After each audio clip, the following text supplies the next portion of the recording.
Hello नमस्कार साथियों। GK with Rakesh Jangid online platform पर आपका हार्दिक स्वागत और अभिनंदन।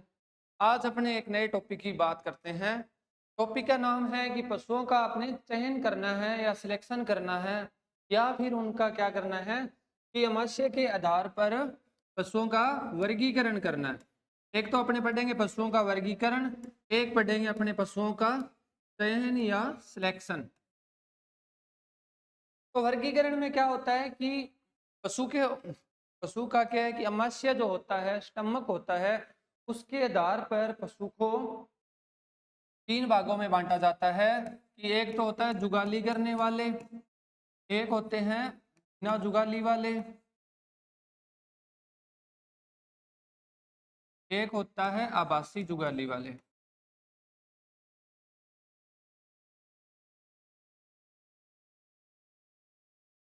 जैसे जुगाली करने वाले हैं तो इनका आमाशय है वो आगे चार भागों में बंटा होता है।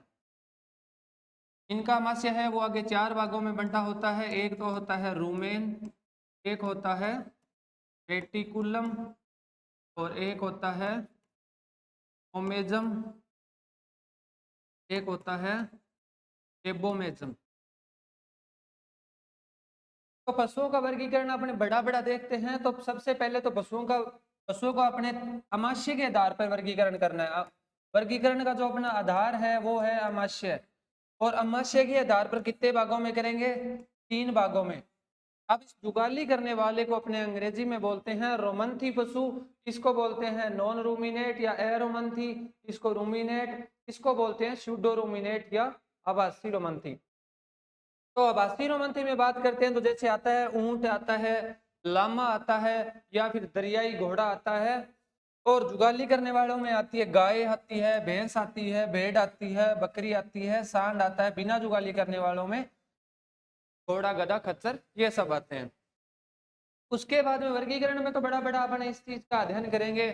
उसके बाद में अपने करते हैं कि चयन में क्या करते हैं। तो चयन में क्या होता है कि पशुओं का अपने चयन करते हैं। तो उनका किस आधार पर चयन करते हैं? गुणांकन तालिका के आधार पर भी चयन करते हैं और उनका वंशावली के आधार पर भी चयन करते हैं और संतति परीक्षण के आधार पर भी करते हैं।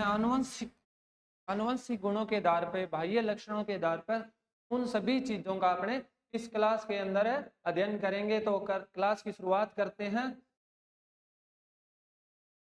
सबसे पहले क्या है कि पशुओं का चयन करना, या फिर दूसरा है अपने पशुओं का आमाशय के आधार पर क्लासिफिकेशन। पशुओं के वर्गीकरण का जो आधार है वो क्या है? पशुओं का स्टमक या आमाशय है।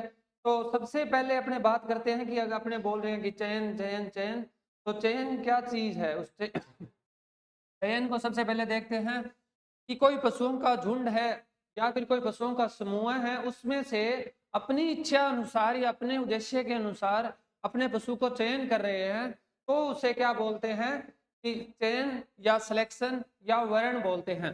तो चयन, सिलेक्शन या वर्ण में अपनी इच्छा या अपने उद्देश्य का क्या अर्थ होता है कि जैसे कोई पशु, अपने को कोई डेयरी फार्म करना है, तो अपने को कोई डेयरी फार्म करना है तो अपने पशुओं का चयन करेंगे तो दुधारू नस्लों का ही चयन करेंगे। अपने जो अच्छी डेयरी नस्ल है उनका ही चयन करेंगे। या फिर क्या करना है कि अपने को कृषि कार्य के लिए चाहिए तो अपने जो कृषि कार्य के लिए उपयुक्त जो नस्लें हैं, जैसे नागौरी नस्ल है, तो अगर अपने भारवाहक चाहिए तो अपनी अच्छी भारवाहक नस्ल का चयन करेंगे। इसमें क्या है कि अपनी इच्छा के अनुसार या अपने उद्देश्य की प्राप्ति के अनुसार किसी झुंड में से पशुओं का चयन करना। जैसे अपने कुक्कुट पालन या पोल्ट्री फार्म खोल रहे हैं तो उसमें अपने अंडा उत्पादन करने का अपना प्रमुख उद्देश्य क्या है कि अपने को अंडा उत्पादन करना है। तो अपने उसमें जो सर्वश्रेष्ठ अंडा है जिस मुर्गी का, अपने उसी मुर्गियों का पालन करेंगे, ना कि जिनका मांस अधिक होता है वो। अगर अपने को मीट का मांस का उत्पादन करना है तो अपने उन मुर्गियों का पालन करेंगे जो सबसे बेस्ट क्वालिटी का, जिनसे मीट प्राप्त होता है या मांस प्राप्त होता है। तो अपने जो उद्देश्य है उसी के अनुसार, अपनी इच्छा के अनुसार श्रेष्ठ गुण वाले पशु का सिलेक्शन करना या चयन करना क्या कहलाता है? चयन।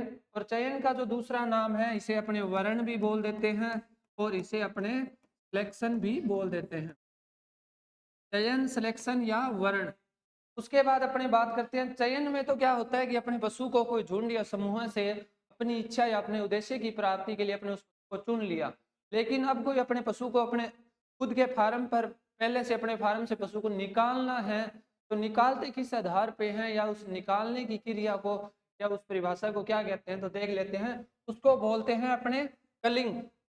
तो कलिंग में क्या होता है कि कोई बीमार है पशु या फिर कोई अवांछित गुण वाला है, या फिर क्या है कोई अवांछित गुण वाला है, या फिर कोई अनुत्पादक है गुण वाले पशु को अलग करना। तो अब अपने क्या है कि सारे पशु स्वस्थ हैं, उनमें अगर एक पशु बीमार है तो अपने इस पशु को अपने स्वस्थ पशुओं से अलग करेंगे, यानी कि इसको पशुपालन फार्म से है बाहर कर देंगे। या फिर कोई पशु है अनुत्पादक है, जैसे जिसकी आयु है वो क्या हो गई, ज्यादा हो गई, और वो अपने को किसी भी प्रकार से अब उत्पादन नहीं दे रहा है, तो अपने उस पशु को भी बाहर निकाल देंगे। लेकिन सबसे इंपॉर्टेंट और ये चीज है कि अवांछित गुण। तो अवांछित गुण में क्या होता है कि कोई पशु है, जैसे जैसे बात करें कि अपने अपने डेयरी है, और डेयरी में क्या है कि अपने सारी जो है साहिवाल गायों का पालन कर रहे हैं, अपने डेयरी के लिए साहिवाल नस्ल का पालन कर रहे हैं, और उनमें एक गाय है वो क्या है होलिस्टन फ्रीजियन की है। होलिस्टन फ्रीजियन गाय की जो विदेशी नस्ल है, तो उसका अगर वो सारी गाय साहिवाल नस्ल की है और एक होलिस्टन फ्रीजियन की है, तो ये अपने आप में क्या कर रही है, एक अवांछित गुण प्रदर्शित कर रही है। ठीक है, इसी प्रकार अपने बात करते हैं कि अपने सारे पशु फार्म पर क्या है, दूध देने वाले हैं, सारे पशु है वो दूध देने वाले हैं, लेकिन लेकिन एक पशु है उसकी अभी ड्राई पीरियड बोले तो शुष्क काल चल रहा है, वो पशु अपने को दूध उत्पादन जिससे नहीं हो रहा, तो अपने उस शुष्क पीरियड या ड्राई पीरियड या शुष्क काल वाले पशु को अलग करना, वो अपने आप में क्या है, एक अवांछित गुण है। पशु का क्या है कि जैसे सारे पशु एक जैसे हैं, एक अकेला पशु क्या है कि कोई दूसरी नस्ल का है, या पशु सारे उत्पादन वाले हैं, एक अनुत्पादक है, तो उस पशु को अलग करना क्या कहलाता है, कलिंग कहलाता है। में अपने बीमार पशु को भी अलग करते हैं, अनुत्पादक को भी अलग करते हैं, और अवांछित गुण वाले को अलग करते हैं। उसके बाद में अपने बात करते हैं कि चयन करने की कितनी विधियां हैं, पशुओं को सिलेक्शन करने की कितनी विधियां हैं। सिलेक्शन करने की पशुओं की 5 विधियां हैं। 5 विधियों का अपने अध्ययन करते हैं। सबसे पहली विधि है व्यक्तिगत चयन। व्यक्तिगत चयन को अपने क्या है कि इसे फिनोटाइप भी चयन वर्ण भी बोल देते हैं, फिनोटाइप वर्ण भी बोल देते हैं। इसमें क्या है कि बाहरी लक्षणों के आधार पर पशुओं का चयन किया जाता है। इसमें पशुओं का बाहरी लक्षणों के आधार पर चयन किया जाता है। इसकी डिटेल है वो अपने आगे पढ़ेंगे। इसमें प्रदर्शन वर्ग में क्या होता है कि कोई पशु है वो मेले या कोई प्रदर्शनी में गया है और वहां से विजेता है, उस पशु का अपने चयन करेंगे। वंशावली चयन आ गई तीसरी। चौथी है अपनी गुणांकन तालिका। पांचवी है अपने संतति आनुवंशिक या जीनोटाइप चयन। तो करते हैं अपने इनकी बात एक एक विधियों की। सबसे पहले बात करते हैं अपने व्यक्तिगत चयन।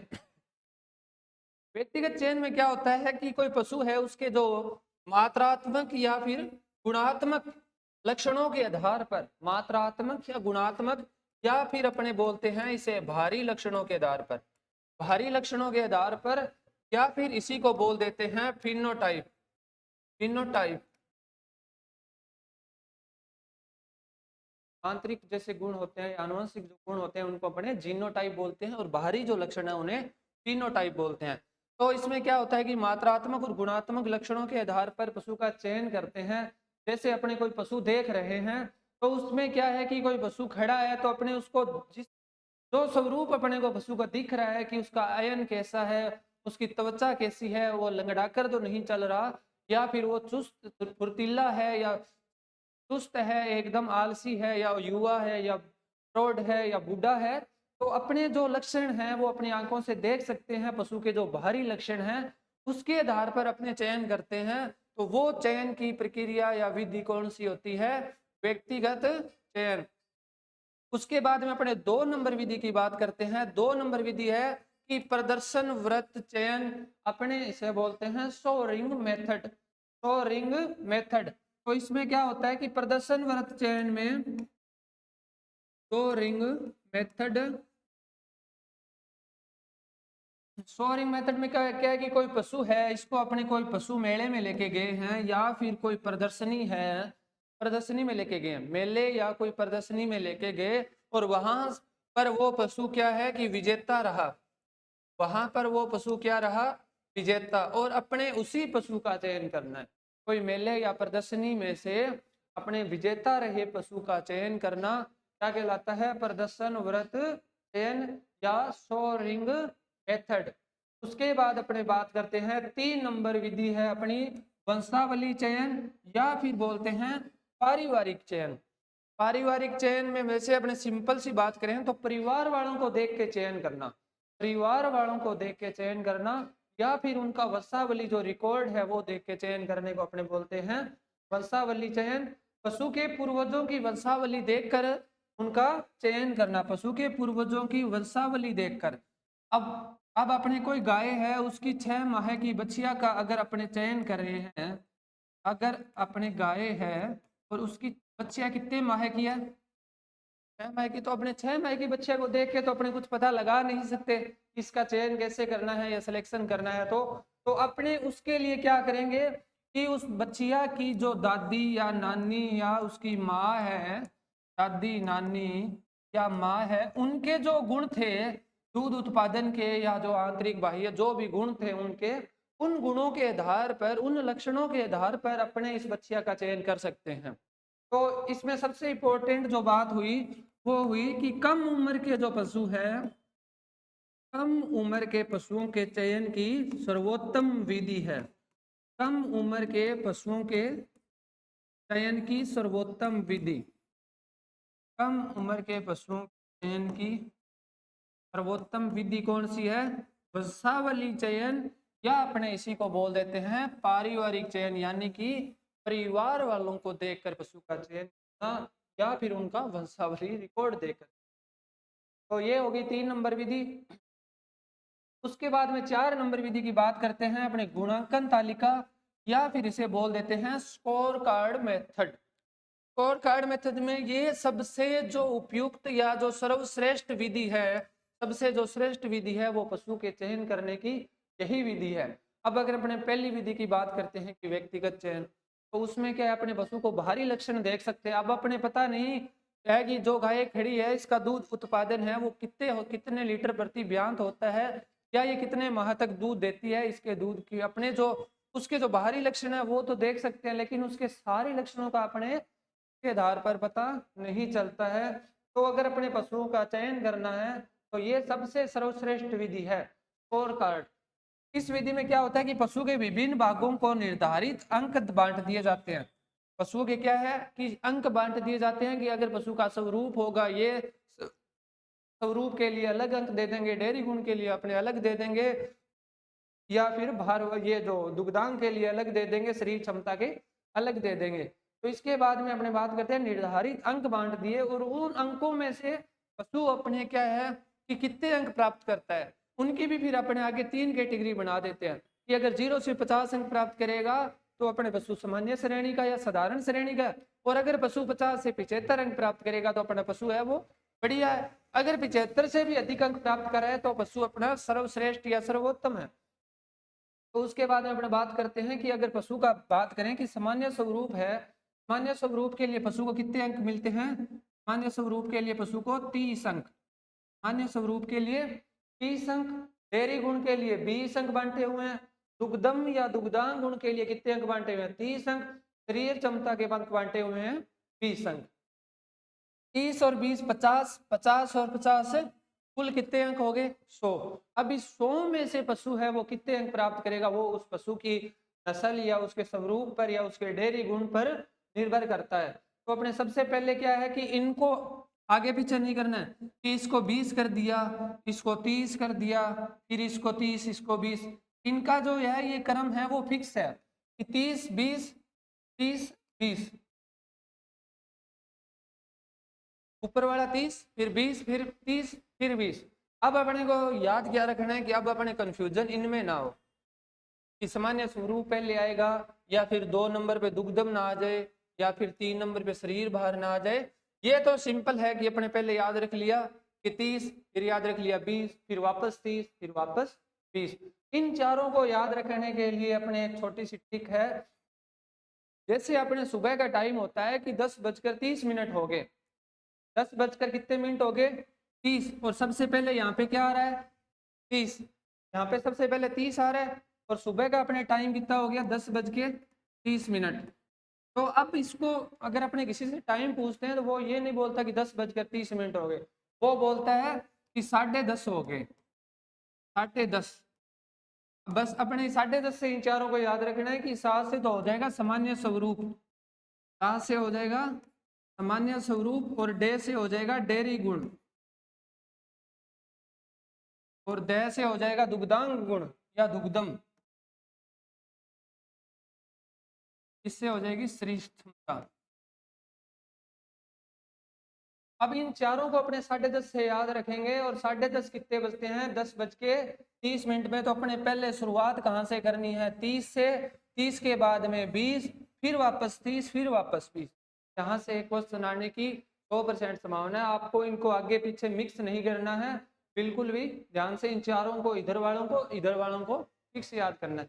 तो ये थी अपने क्या कि पशुओं की 4 विधियां। उसके बाद में अब इन अंकों के आधार पे अपने और देख लेते हैं कि आगे पशु को कितनी श्रेणियों में बांटे हैं। तो अंकों के आधार पर पशु को बांट रहे हैं 3 श्रेणियों में। अब जैसे कोई पशु है वो 0 से 50 अंक वाला है तो वो साधारण श्रेणी का पशु है।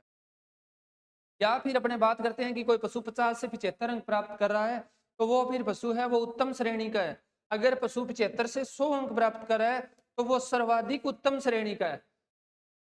0 से 50, 50 से 75, 75 से 100 ये अंक प्राप्त कर कैसे रहा है, तो उसके लिए अपने जैसे बात करते हैं कि जैसे पशु का सामान्य स्वरूप के 30 अंक है और अपने उसमें थोड़ी सी कोई अगर कमी लगी पशु के सामान्य स्वरूप में तो अपने अंक कितने दिए उसको, अगर मान के चलते हैं कि अपने उसको 20 अंक दे दिए। उसके बाद में डेयरी गुण में अपने उस पशु को अंक दे दिए, जैसे 20 है तो 15।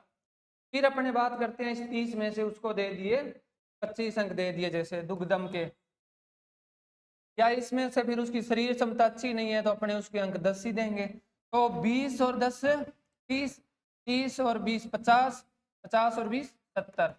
तो ये है वो 70 अंक प्राप्त कर रहा है।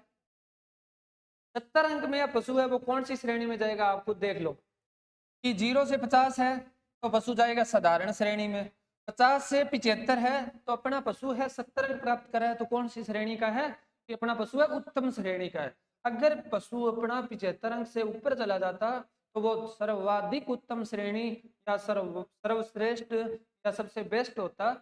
के बाद में अपने 5 नंबर और लास्ट जो है वर्गीकरण की चयन करने की विधि है वो है संतति या आनुवंशिक या जीनोटाइप चयन।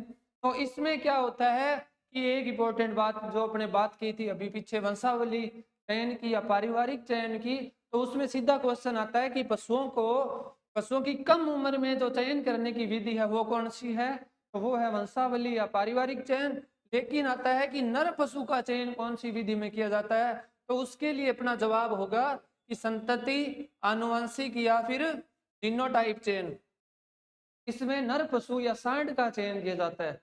तो इसमें नर पशु या सांड का चयन किया जाता है तो सर्वाधिक ये क्या है, खर्चीली विधि है।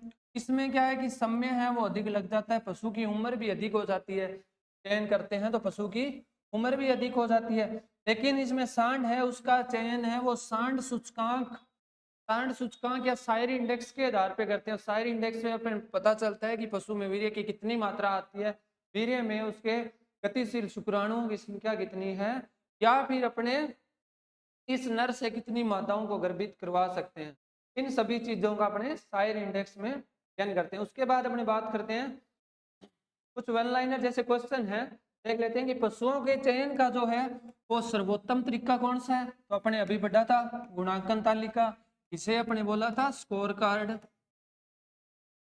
ये सबसे सर्वश्रेष्ठ जो विधि थी वो यही थी कि गुणांकन तालिका या स्कोर कार्ड। इसमें अपने पशुओं को अंक निर्धारित किए थे 10.5। उसके बाद में अपने 30, 20, 30 और 20। अगर 0 से 50 करे तो साधारण, 50 से 75 कर रहा है अंक तो उत्तम, अगर 75 से ज्यादा कर रहा है तो सर्वोत्तम। बस उसके बाद अगर बात करते हैं कि अगर किसी पशु के गुणांकन तालिका में 80 अंक प्राप्त हो गए 80 अंक हो गए, यानी 75 से 100 वाली कैटेगरी में जा रहा है तो सर्वोत्तम श्रेणी में आएगा। उसके बाद हमने बात करते हैं नर पशु के चयन हेतु।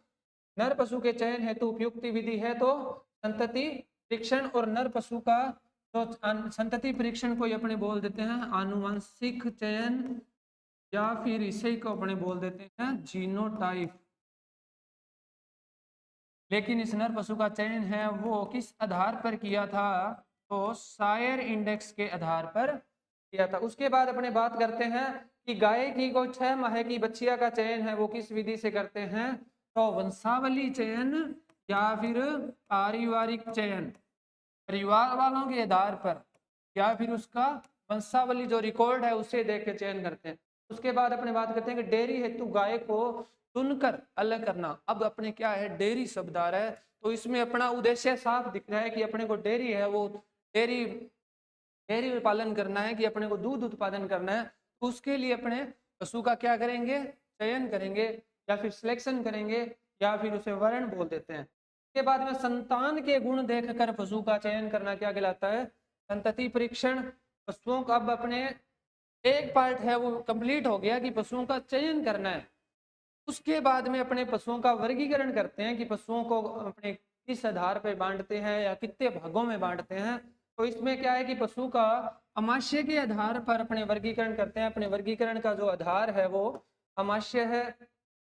इसमें क्या है कि पशु को अमाशय के आधार पर कितने भागों में बांटा जाता है, 3 भागों में बांटते हैं।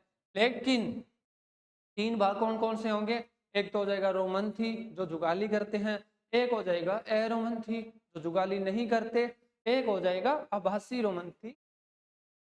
तो इन 3 भागों में जो पहला भाग है रोमंथी, इन पशुओं का अमाशय है वो आगे फिर 4 भागों में बंटा होता है।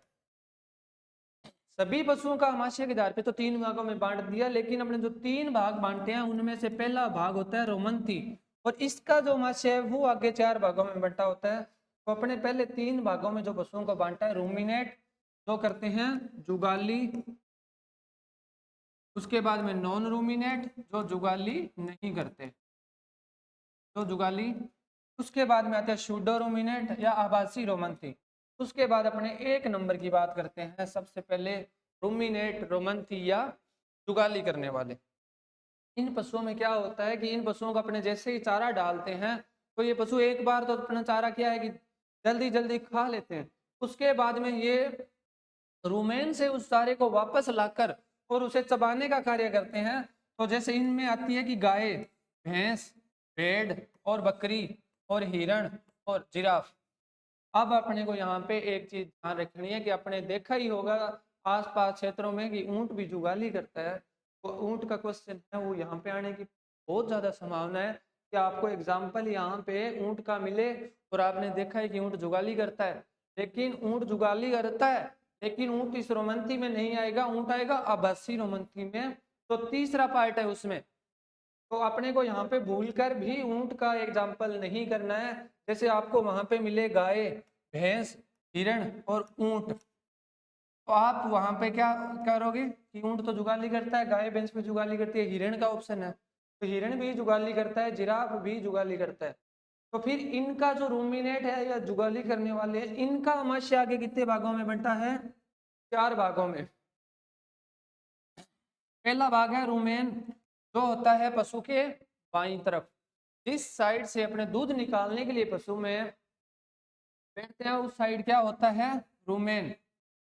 तो ये जो पशु का क्या है कि सबसे बड़ा भाग है और चारे और आहार का क्या करता है, स्टोरेज या संग्रहण करता है। और अमाशय का 80% अमाशय का जो भाग है वो अकेला रूमेन होता है। और ये पशु के ये क्या है कि भंडारण के साथ साथ स्टोरेज के साथ साथ चारे को वापस लाकर चबाने का कार्य भी करता है।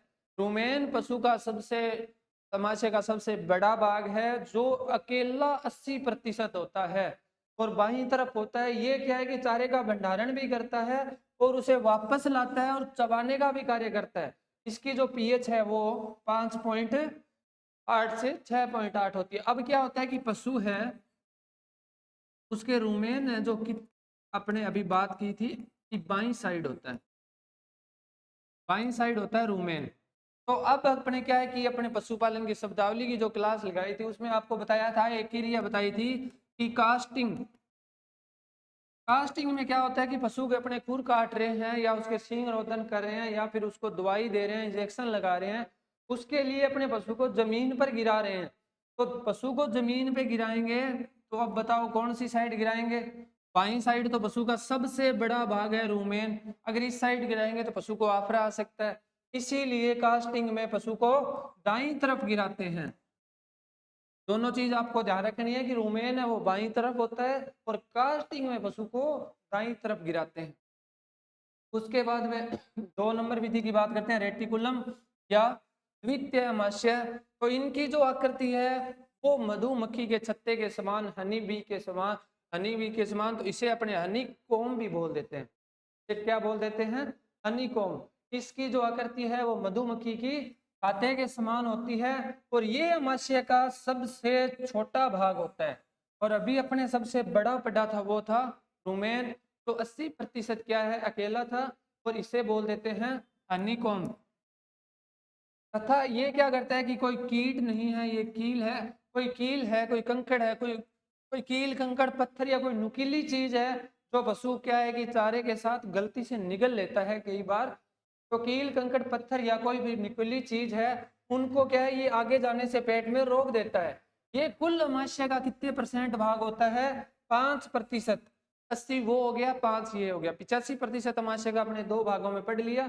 इसके बाद में ये भोजन का जो एक्स्ट्रा स्टोरेज है वो भी करता है।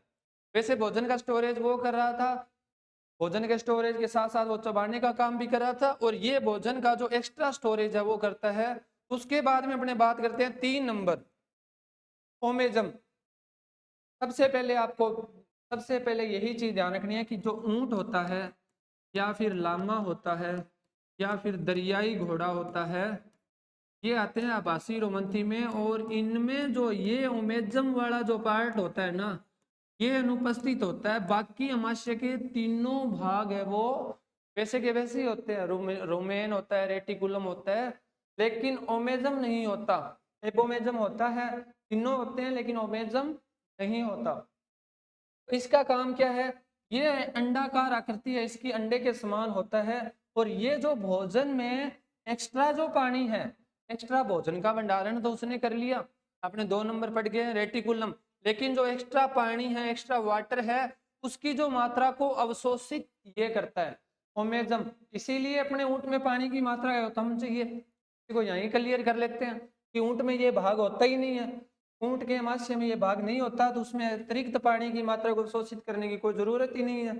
ये कुल अमाशय का कितने % भाग होता है? 7 से 8% कुल अमाशय का ये भाग होता है। उसके बाद अपने बात करते हैं एबोमेजम। एपोमेजम को क्या बोलते हैं कि सत्य अमाशय या ट्रू अमाशय या चतुर्थ अमाशय या फिर रियल अमाशय, रियल स्टमक, वास्तविक अमाशय। इसके जो 4 नाम है, सत्य या ट्रू तो एक ही बात है, या फिर चतुर्थ अमाशय या वास्तविक अमाशय या इसे बोल देते हैं रियल स्टमक। इसमें जो भोजन का पाचन करने वाले जो पाचक रस होते हैं, भोजन का जो पशुओं में पाचन करते हैं आहार का, उनके जो पाचक रसों का स्राव है वो इस भाग में होता है, लेकिन भोजन का पाचन करता है। और कुल अमाशय का ये भी 7 से 8% है, और ओमेजम भी 7 से 8 है, रेटिकुलम 5% है, और रूमेन है वो 80% है। तो इसमें क्या होता है, ये 7 से 8% भाग होता है। अब अपने पशुओं को पहले तो अपने बांटा अमाशय के आधार पे 3 भाग में, रोमंथी, एरोमंथी और आभासी रोमंथी। फिर अपने रोमंथी के तो अमाशय के 4 भाग पढ़ने हैं। उसके बाद में 2 नंबर जो वर्गीकरण है वो आते हैं एरोमंथी या नॉन रोमिनेट, या फिर इसे बोल देते हैं बगैर जुगाली करने वाले पशु। इनके अमाशय में कोई भी विभाजन है वो नहीं पाया जाता, अर्थात इनका पेट है वही अमाशय कहलाता है, अर्थात इनका पेट ही अमाशय कहलाता है। और इनका अमाशय एक ही भाग का बना होता है, जैसे घोड़ा, कुत्ता है, बिल्ली है, या फिर सुअर है, खरगोश, हाथी, खच्चर और गधा। इन सभी के अमाशय में कोई विभाजन नहीं पाया जाता, इनका पेट ही अमाशय कहलाता है। उसके बाद में अपने 3 नंबर वर्गीकरण है ट्यूडो या रोमंथी, ट्यूडो रोमंथी, या इसे बोल देते हैं आभासी रोमंथी।